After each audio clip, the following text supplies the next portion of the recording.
Welcome to Moments in Manga. Today's episode will focus on chapters 422 to 427 of the Manga Kingdom.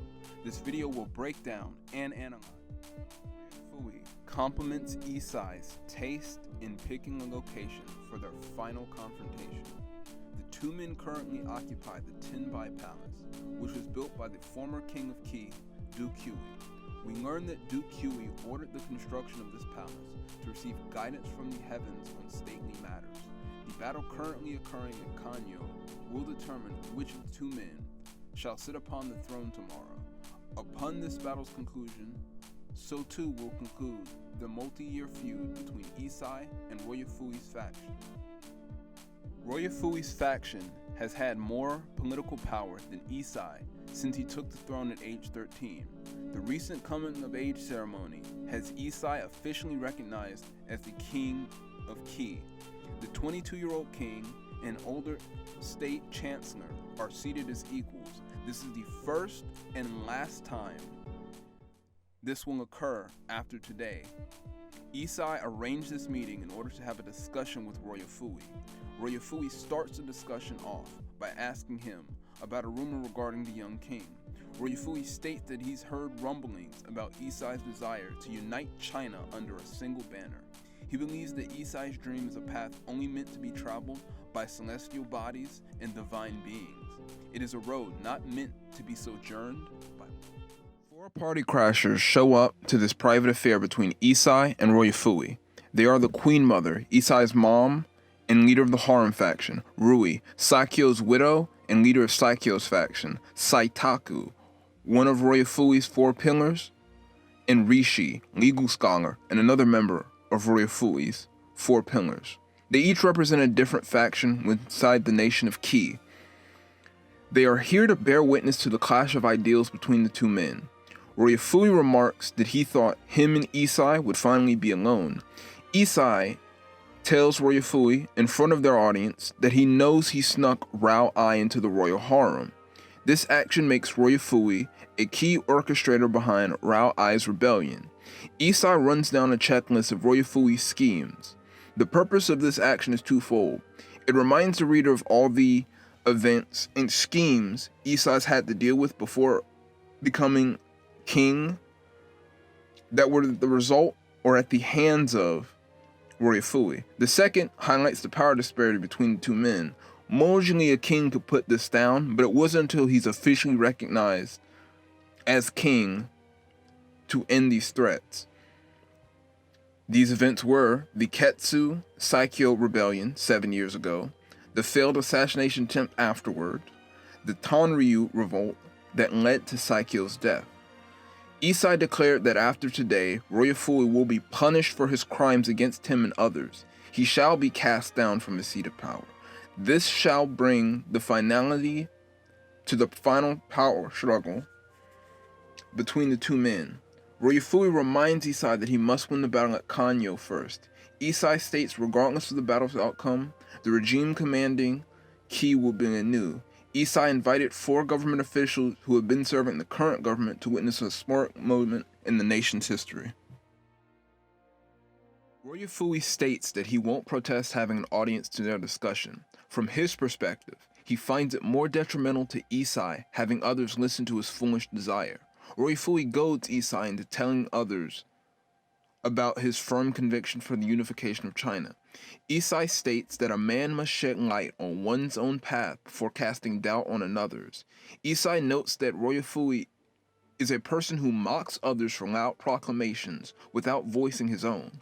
We learn that Ryo Fui asked Isai for this discussion to talk about the true nature of the world. Isai demands that Ryo Fui talk. He wants to know what is his basis for mocking his dream of unifying China. Else, baseless slander won't even scratch the surface of Isai's vision of the future. Ryo Fui replies that was his intention all along. We shall come to understand the world as seen through the eyes of Ryo Fui. Ryo's vision of tomorrow through excellent rhetoric starts with one simple clarification. Before I even speak of the world, nations, the people, or even of kings, there is one thing I must make clear. Ryo Fui poses a single question before he indulges the room with his own vision of the future. What is the origin of the world? To be more precise, Ryo Fui asks, what caused the state of the world to be birthed? He then proceeds to hold up a coin upon Isai not responding. Isai deduces that Ryo Fui is referring to the monetary system, the system of exchanging money for goods or services. Ryo Fui compliments the young king for his correct assumption and proceeds to call the monetary system the greatest invention and discovery in human history. This invention and discovery ushered in the world known by the two men and spectators residing in this room. We witness a flashback to some point during Ryo Fui's youth. Ryo Fui and his master, an older merchant, are observing a battle from across the field. We learn that the two merchants sold the men their weapons that they are fighting with. The elder remarks that war is truly the epitome of human stupidity. Young Ryo Fui replies, it is a part of human nature, that being war. He also notes that the sale of weapons was quite profitable. Nay, Fui, you must not, says the master to his young apprentice. The master explains the circumstances surrounding the weapons sale. The men buying the weapons in this area are willing to pay 5 times the normal price. The merchants themselves needed a large amount of funds. The master states, we are merchants of moderation. We cannot allow ourselves to be limited to only tools of war. The master merchant points out that the men on the battlefield are dropping like flies. The only people who profit from warfare are the leaders of their respective states. The master then goes on to state that such is warfare, a meaningless and empty act. Fui responds to his master's statements with his own on warfare. Ryo Fui thinks war is foolish, yet not meaningless. Fui states that if he were to have access to the military treasury funds, he would be able to reap far easier rewards without duking it out in the mud. It's almost like they don't know how to use money, says Ryo Fui. He then goes on to proclaim that mankind's greatest weapon is not the sword or spear, which evolves daily, but money. This should be common knowledge by the people who govern states, says Ryo Fui. His master replies that they, government officials, know this, but they lack the knowledge of financial management. Ryo Fui replies that it's greed that needs to be managed. Ryo Fui believes manipulating people's greed using money can strengthen a nation. Nay, you must not, Fui. Those are not words that can be spoken by a humble merchant, replies the wise elder to a foolish student. The master is chastising his student due to knowing his ambition will cost him in the future. This is probably due to either his own experience or another's as an overly ambitious merchant. Ryo Fui proclaims to his master he desires to be at the top of the merchant hierarchy and reap the benefits. The master to his student says, Fui, even then you must not.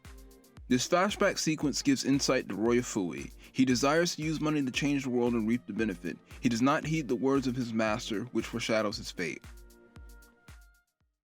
Return to the present with King Isai and Chancellor Ryo Fui. Ryo Fui elucidates that the monetary system created the world they inhabit by amplifying man's desire.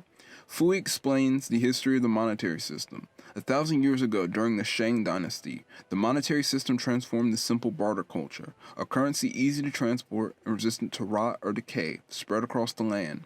Permeating and penetrating hard-to-reach societies, the Chancellor then claims the biggest innovation money brought to mankind is the ability to measure one's wealth. A simple question changed the world. How much money did someone else have? This question and observation led to the desire to have more money than anyone else. Greed plus self-interest. Isai remarks that Ryo Fui seems to believe money is the only motivator in the world. Ryo Fui states that you will find no objection from him on the matter. This is the conclusion the Chancellor has arrived at. Sei hypothesizes a Ryo Fui reign would be one where everyone puts their own self-interest first. Fui explains that this is his exact goal, and is a better one than a world of bloodshed. The Chancellor states that a nation should be governed by an individual who does not seek to shed his citizenry's blood.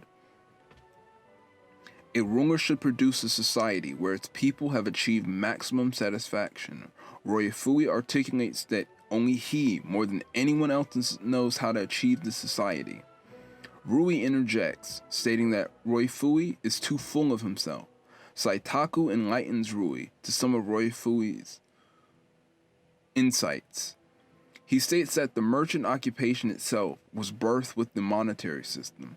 Through this lens, Ryo Fui is one of the best at manipulating money. His knowledge and experience are derived from becoming one of the greatest merchants in China in a single lifetime. This results in a worldview derived from currency and its interaction in the human world. Fui affirms that he would rule the nation utilizing money as opposed to some lofty dream in Isai's heart. The question at the heart of the discussion is, which of us can lead an era of peace and prosperity? Saitaku questions Ryo Fui. What would he do as the leader in the state of Qi? Ryo Fui states that in 10 years' time, Qi would be the most affluent state in China. Poverty and hunger would be anecdotes in the history books under Ryo Fui's reign. Taku notes that this sounds utopian. Fui further elaborates on his plan to improve China as king of Qi. 5 centuries of warfare have left the citizenry of each state wanting joy and happiness. Qi would become the city on the hill and make neighboring states jealous. To quell the rising jealousy of others, Ryo Fui would share the wealth with the other nations. This would go towards establishing peaceful relationships and making other states dependent upon Qi for their economy. Ryo Fui states that this is the proper way to govern. He then resumes his assault on Isai's dream. Ryo Fui believes that it is barbaric to walk down the path Isai dreams of. The amount of sorrow and suffering under Sai's aspiration would result in rivers of blood soaking the ground. The internal turmoil from defeated soldiers and homelands violated as a cost of war lead to Qi's resentment. The Chancellor claims that the 22-year-old's ambition would lead to an unprecedented period of darkness in China's history. If the points Ryo Fui brought forward to Isai are acceptable, then he is an insane sociopath and unworthy ruler. You're not looking good, Your Majesty. Perhaps my words have touched a nerve, says Ryo Fui. Isai is currently gritting his teeth in response to the Chancellor's linguistic tirade. The king points out to Ryo Fui that his reign would not end warfare. Fui concedes the point that his rule would never end warfare. He claims that nothing will end warfare. There exists no method to quell the conflict between men and remove it from the world. Sai inquires about why Ryo Fui is so sure about this claim. The Chancellor recounts the flashback we previously witnessed to Isai during his youth, when he oversaw a great battle. Every man and woman on the battlefield have their own reasons for fighting. Some people fight for a cause or ideology, for their comrades or for someone they love. Some fight for profit and others for an opportunity at vengeance. Each motivation is correct for every individual on the battlefield. Ryo Fui explains that this is the reason why conflict will never end. To deny warfare would be to deny an aspect of humanity. A complex quandary, is it not? Quenching the thirst of one of these emotions, ergo revenge, is an exceedingly difficult task. The Chancellor proceeds to make a callback to the time Isai spent in Canton within the state of Zhao. This is why war will never end, states Ryo Fui.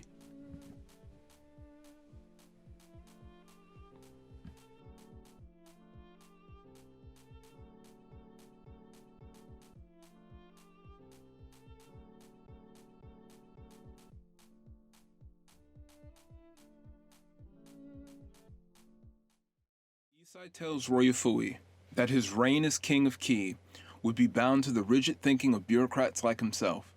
This government will never strive for anything more. The Chancellor asked Isai, why does he say this? Sai highlights that Ryo Fui's government would seek to avoid upfront confrontation. No amount of rhetoric or flowery language can obscure this fact. Maintaining the status quo is the only thing Fui's government would achieve. The young king then explains the problem with sharing the wealth. Isai makes clear that sharing the wealth would only cause temporary peace. Other states would resume conflict after building their strength to a suitable level. Neighboring states would use the resources from Qi under the illusion of peace to improve their own armies, weaponry, etc. The 500 years of conflict would continue uninhibited. The king tells the chancellor to not avoid the issue at hand with your reality of the world. Isai states, to guide the world towards a better future is the duty of one who governs, one who rules over others, wouldn't you say? Ryo Fui questions what this future would entail. Sei replies, bringing an end to the Warring States period entirely. Absolutely absurd, retorts Ryo Fui. He reiterates his point that warfare is a part of mankind. To deny it would be denying an essential aspect of humanity itself. Isai must accept this reality to make progress as a ruler. You are wrong, yells the king in response to the chancellor. Sei tells Ryo Fui that it is him and his ilk that have misunderstood the true nature of mankind. It is true that man is plagued by greed. They lie and cheat, and in fits of hatred commit murder, states Isai. Sei concedes the point to Ryo Fui that humanity has a darker side to itself. The king ponders whether that truly is the nature of man. Isai tells Ryo Fui that his flawed thinking allows him to believe that mankind will never be freed from war, the belief that mankind is only capable of darkness. This worldview will prevent one's best effort to progress mankind forward as futile. Sei tells Ryo Fui that he has given up on mankind itself. It is due to this logic that 5 centuries of conflict have plagued China's lands uninhibited. Isai has piqued Ryo Fui's curiosity. Fui then proceeds to ask Sei a question. What is the true nature of man? The chancellor adds the parameter of no whitewashing to this question. Ryo Fui seeks enlightenment from Isai on what mankind's true nature is from the man who experienced humanity's darkness during his stay in Canton. The king removes his hat from atop his head and responds to the chancellor's challenge. Of course, after all, that is where I took my first steps. We then have a montage of the time Isai spent in Canton and his escape to Kiev. We witness Sei being beaten by Zhao citizens, to the queen mother choking him,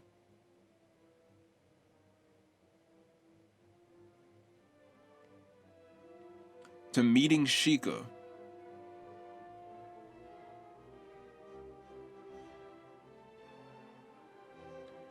to her death,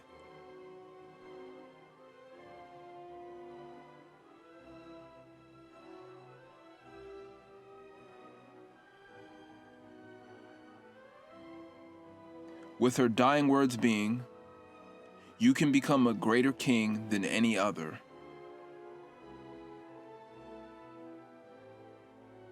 Sei had his eyes closed during this time, remembering these events and thinking about the question Ryo Fui asked.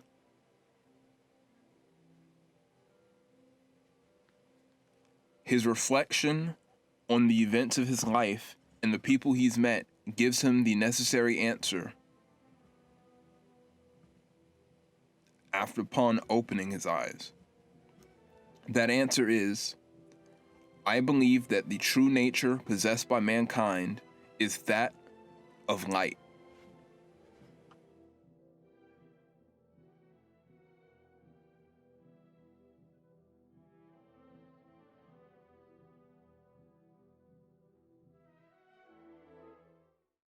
The room ponders Isai's declaration that mankind's true nature is that of light.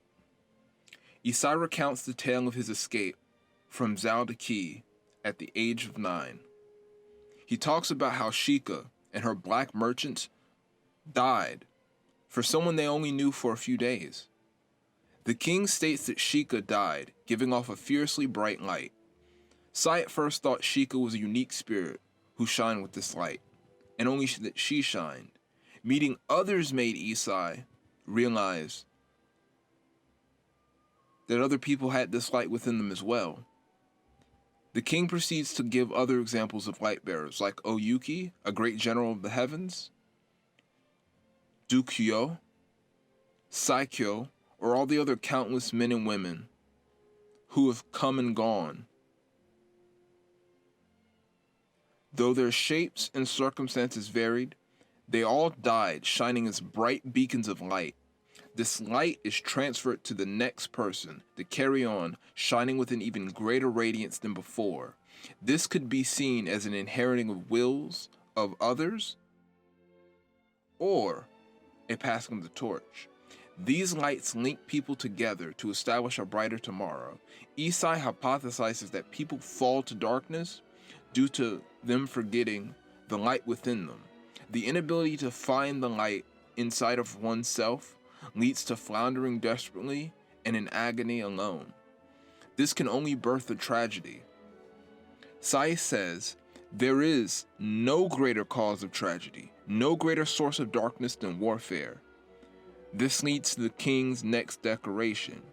He declares that he will abolish warfare from the land. Through martial might, asks Ryo Fui. Sei confirms through the use of martial might that he will accomplish this goal. Sei points out that he is a king during the Warring States period. He was destined to never be away from conflict. It is his duty and obligation to face down the enemies at his walls. The king is willing to be remembered as a tyrant to see his dream come to fruition. He will unify all of China to create a world without inequality, a world under a single banner. This will allow the next generation after Sei to know a world where people don't have to kill each other. Sei was then going to explain what society's role is in shaping the world, but Ryo Fui interrupts him. Fui notes that his and Sei's worldview differ drastically, from origin to execution to implementation to philosophy. The Chancellor states that they would never come to agreement if they continued debating one another. Despite the disagreements on ideals and viewpoints, the Chancellor offers nice words to his young opponent. Ryo Fui compliments Sei on the fine young man he has become. Fui accepts that his and Sei's respective paths are not just lofty dreams, but they are paths that are not wanting. The two men now await the results of the Battle of Kanyo to determine the direction the state of Qi shall go in, a self-serving nation where only money matters, or a road that is yet to be traveled, the complete unification of China.